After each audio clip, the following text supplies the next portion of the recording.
Welcome to the Success with God and Psych podcast, where it's all about a purpose-driven life where God and psychology mix together and guide your way.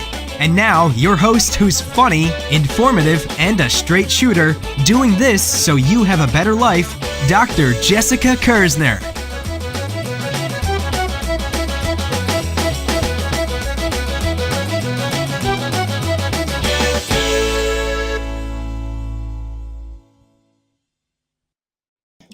Welcome, welcome, welcome. You know what I like to say? There's no better day than today for blessings, impact, and purpose. And today I want to talk about why do so many people feel lonely when we're supposed to be so connected? So today we have social media platforms such as Facebook, Twitter, Instagram, YouTube. People are supposed to be talking more and more and more. We're saying we're trying to connect more and more and more. And those numbers are high. People have 6,000 Facebook friends, 2,000 Instagram followers, Snapchat, and YouTube. And we're seeing that depression rates are increasing. We're seeing that people are feeling more and more isolated, more and more vulnerable. Why is that? We're going to talk about that today, guys. That's it, right after the break. Meet Fred. Fred once felt stuck in a rut, and he had trouble connecting with other people. Then Fred read the book Path to Loving Yourself by Dr. Jessica Kerzner. Fred found the book interesting and exciting. The down-to-earth approach that the book takes helped to increase his self-esteem. Now, Fred spends less time feeling bad, and he grew to first love himself. Eventually, he gained the capacity to connect with others. You too can benefit from the Path to Loving Yourself by Dr. Jessica Kerzner. Get your copy for only $9.95 from Amazon, Barnes & Noble, or Books A Million. That's Path to Loving Yourself by Dr. Jessica Kerzner. Get up on your signed copy at healingaxcoach.org. All right, guys, and we're back. So let's get to it. So on May 1st, health insurance giant Cigna released results from a national survey they completed where they asked people in America about loneliness. It was a questionnaire to assess feelings of loneliness and social isolation. And so it was a 20-item measure that they gave to more than 20,000 people 18 and older. And so the findings from that were remarkable, though. It was remarkable in that, to me, when you have a period of time right now where we want to appear more connected, more loved, more popular, that most people are saying that, hey, I'm actually feeling pretty lonely. I'm feeling pretty isolated. So let's talk about the findings from this thing, guys. So 46% of people in America reported that took this survey said they feel alone. 47% said they feel left out. That means almost half of people, if you generalize this to everyone and say, okay, if we gave this measure to everyone, we'd expect half of the people that you and I are around every day actually feel lonely. They actually feel left out most of the time. 27% of the people say that they rarely feel as though people understand them. So that means that I'm often feel misunderstood. So that means on the flip side of that, you have 73% of people who are saying, I don't feel like most people get me. I don't feel like most people understand me. I don't feel like most people know really, me. Then 43% of the people said relationships are not meaningful. And 43% felt like they were just generally isolated. So I'm sitting here like half of these people are like, my relationship's not meaningful.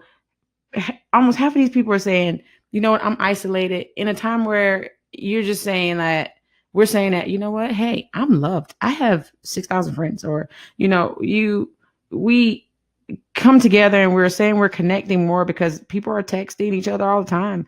People are inboxing, direct messaging, and Snapchatting each other, taking pictures. Everybody's smiling. Everybody's saying, hey, things are going great in my world.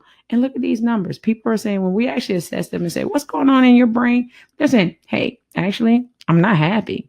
20% of people said they rarely feel close to people, and only 18% of people feel like there are people they can talk to.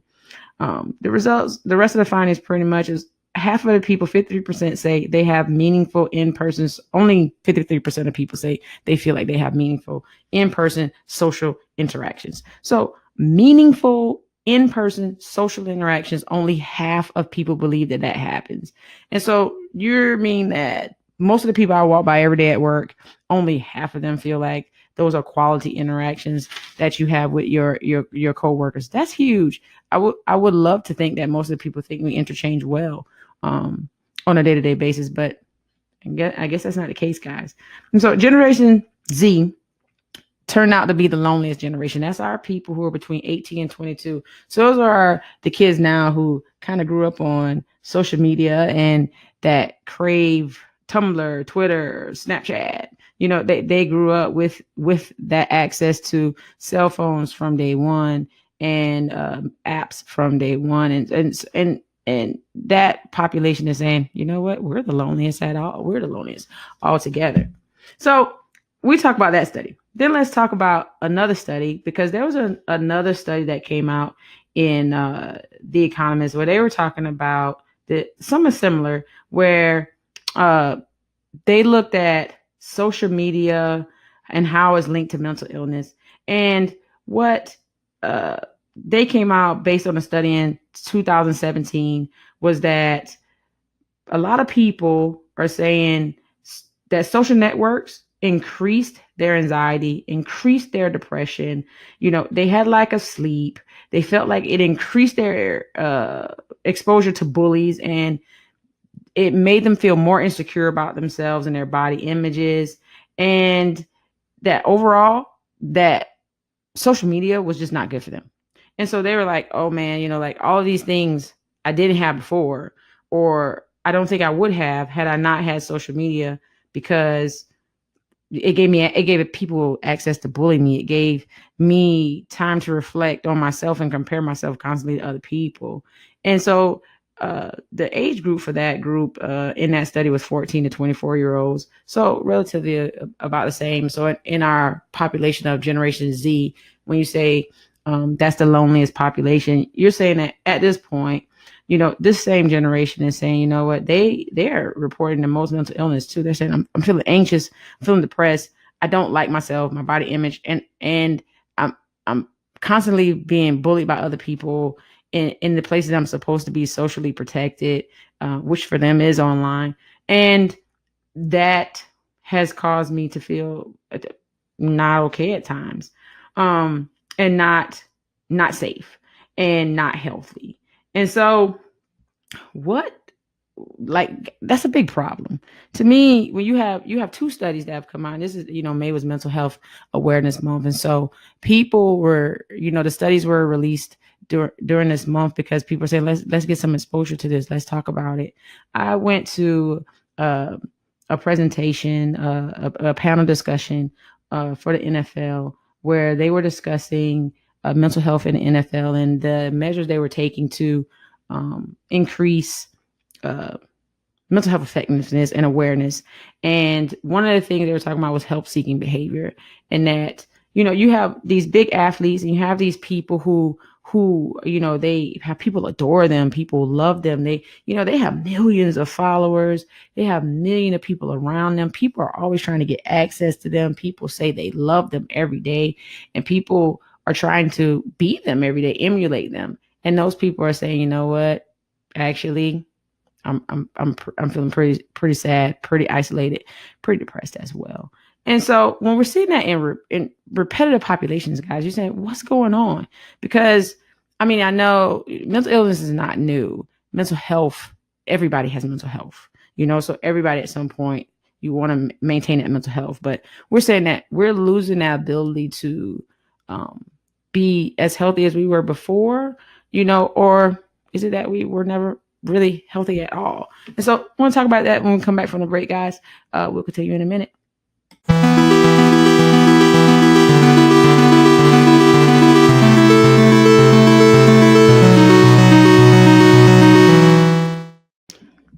All right, guys, and we're back. So I want to talk about what is loneliness. So, because my thinking was, okay, maybe people are thinking something different for lonely. Like they're saying a different word and they may be not using it correctly. There are many people that when they come into my office, they say, I'm feeling this one thing. And then we start exploring the symptoms. They're actually feeling something completely different. They just call it a different name. So what is lonely? And so we look up lonely in the dictionary. It is sad because one has no friends or company.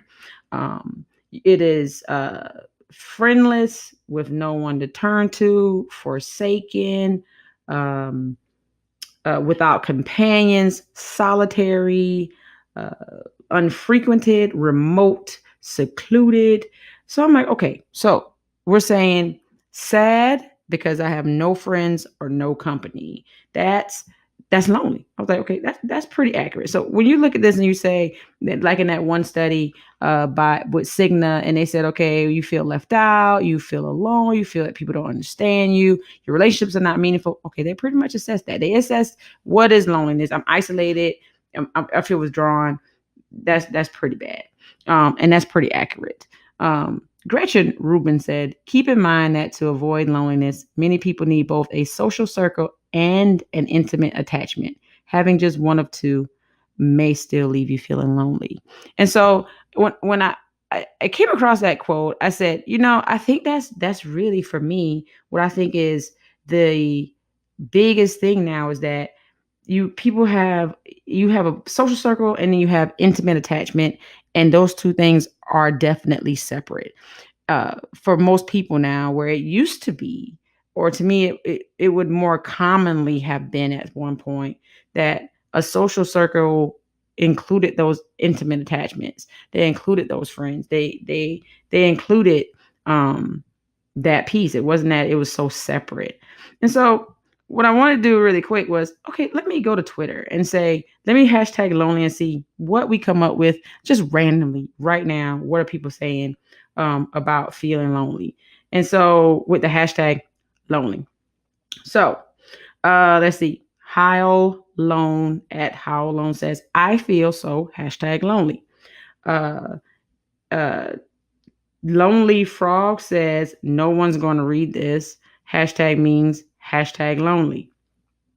Who's this right here? Ophelia at Ophelia 67591076 says, I shall keep my distance, for love is a strong and violent emotion. Hashtag lonely.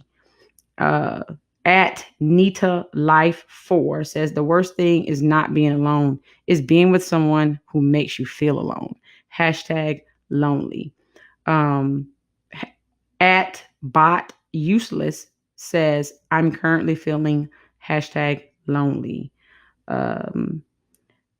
At Genesis 613 says, do you know what it's like to feel like a prisoner in your own mind and body, to be a prisoner to pain, to feel the isolation caused by separation?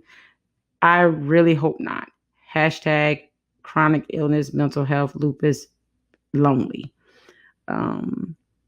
Tina J at Tina J 679 says, when you have to Google search how to make a friend, it sucks being lonely. I just want someone to talk to.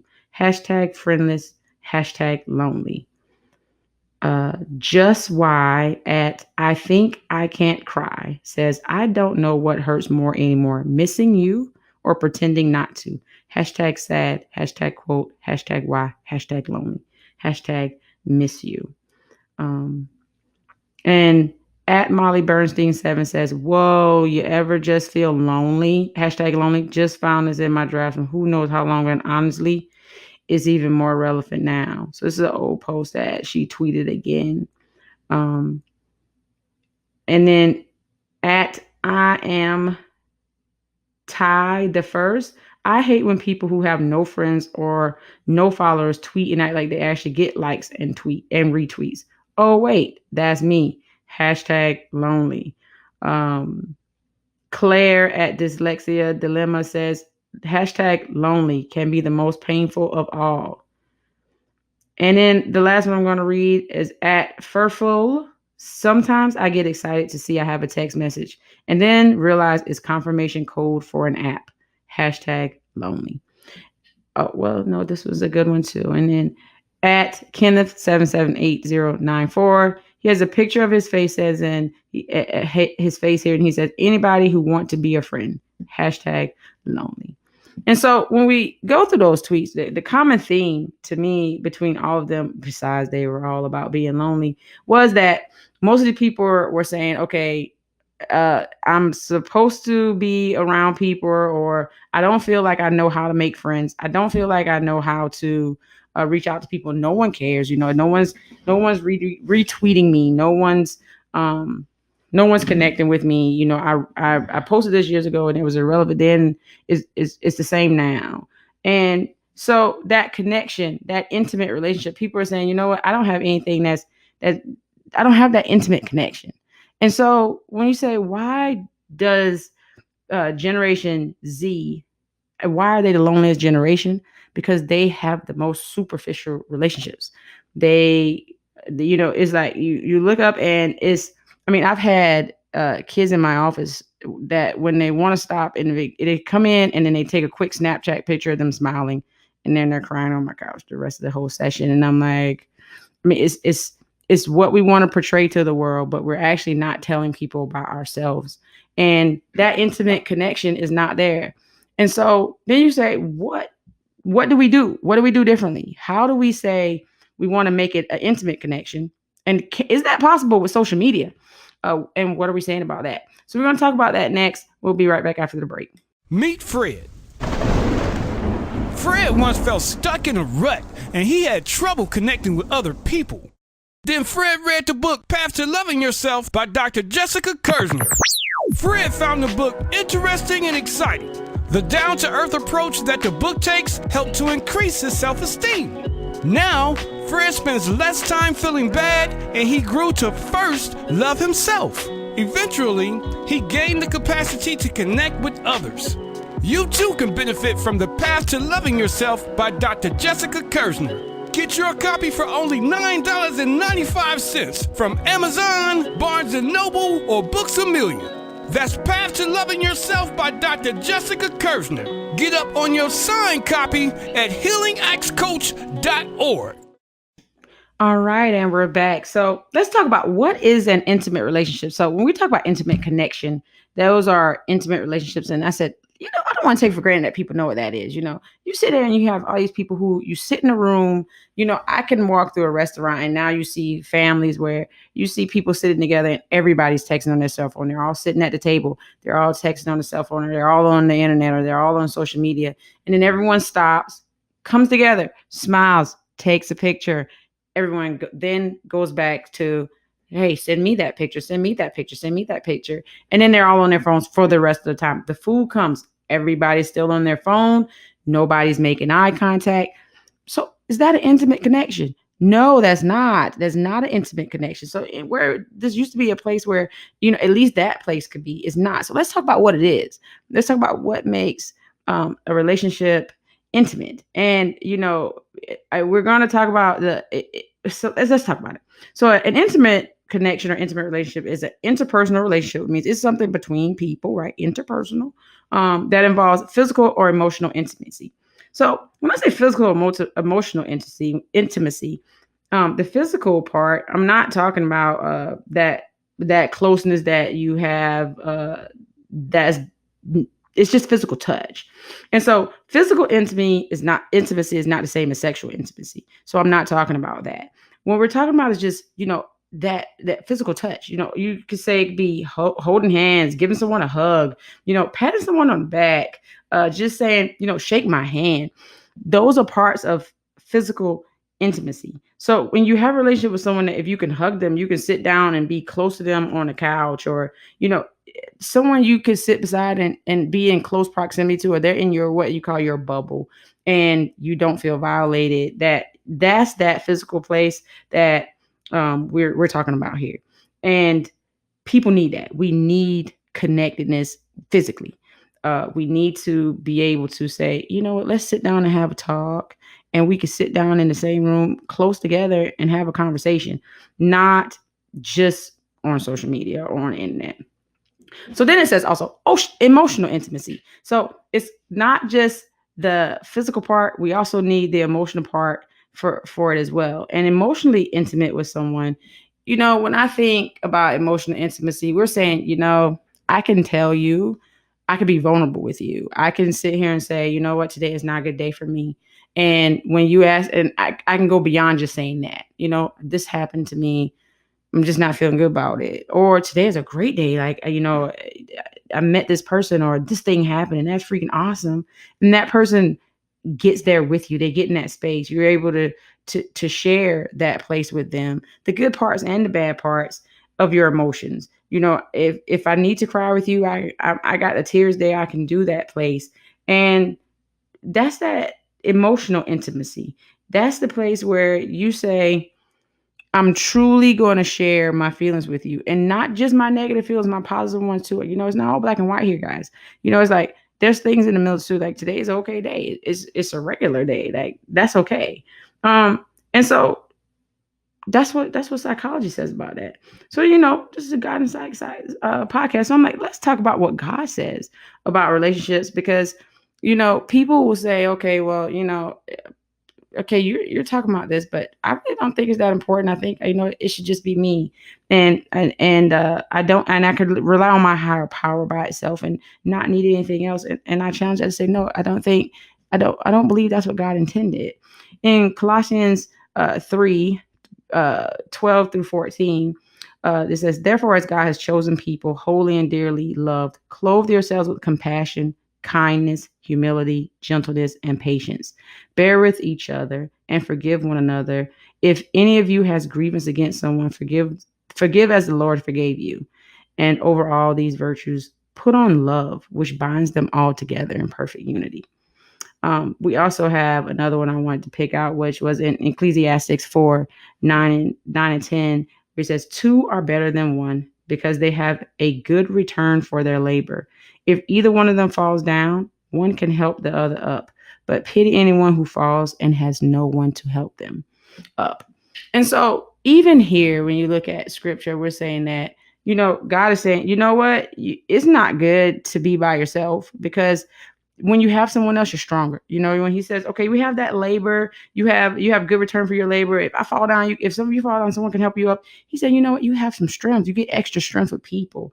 And even says, pity the person who has no one to help them up. So he's saying, and that's that physical piece. You fall, I give you my hand to pick you up. That's physical. That's that physical touch. So he's saying we need that interpersonal relationship. We need that place. It is not, okay, so I fall and then I'm going to go to Twitter and post it for someone to respond out of 6,000 people that I don't see every day. It's saying, okay, pick up the phone, call your friend and say, hey, friend, can I come over? I'm struggling today. Or walk into your coworker's office and say, hey, how's it going today? How are you? I just need to talk for a minute. I need to vent for a second. Just get in that place. And even here, biblically, we're saying, let's do that. Like that's something we should do. And so when you look at what they said in Colossians, they talk about clothing yourself, compassion, kindness, gentleness. Those are things that typically you say, we're not giving to myself. So if you're clothing yourself with compassion, kindness, gentleness, those are things you get from other people. Those are things that people give to you. Those are things that, are and they are done in intimate situations. So that emotional intimacy. And bear with each other and forgive one another. So for me to forgive you, that's an intimate place too, because I am vulnerable. Someone has hurt you. They have cut you to your core. And he said, okay, do that. So we said, okay, let's get into that emotional place, even in the pain. Let's still connect emotionally. And all of these virtues put on love, which binds you together. So right there, we're saying bond, come together. Love requires that we unite, unity. And so psychology is saying it, God's saying it, and somehow when social media was started, it was to bridge that gap of, okay, you know what?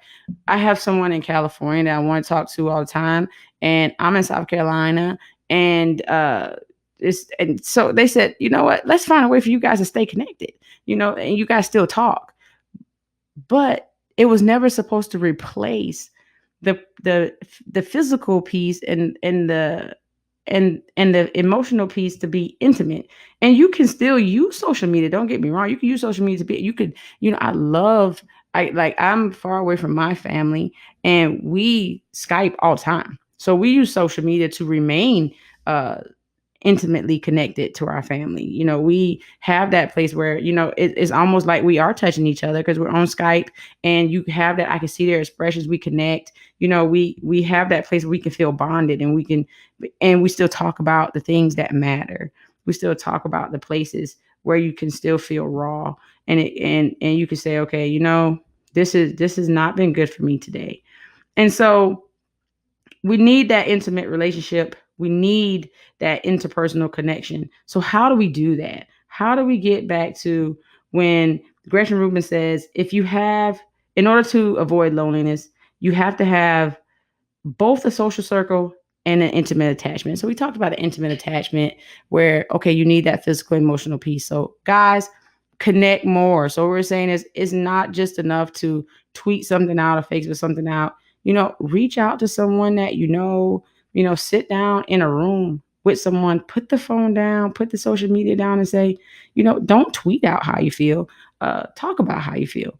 I mean, I've had friends that, I call them on the phone and I'm like, hey, what's going on? How you doing? They're like, everything's fine. We get off the phone. I get like a 10-page text message that's saying all of this stuff is going on. It's like, you couldn't just tell me that on the phone. I just called you.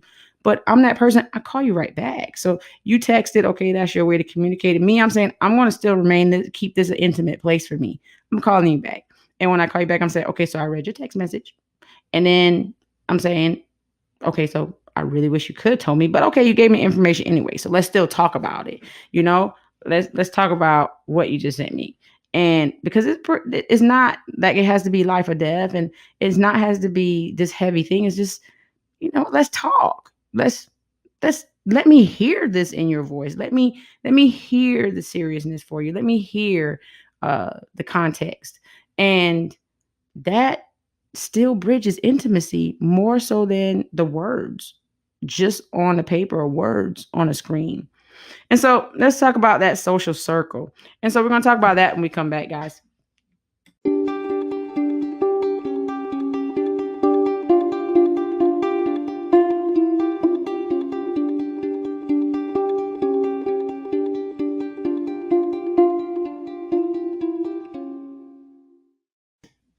All right. So our last piece we're going to talk about today is, how do I create this social circle? How do I build friends?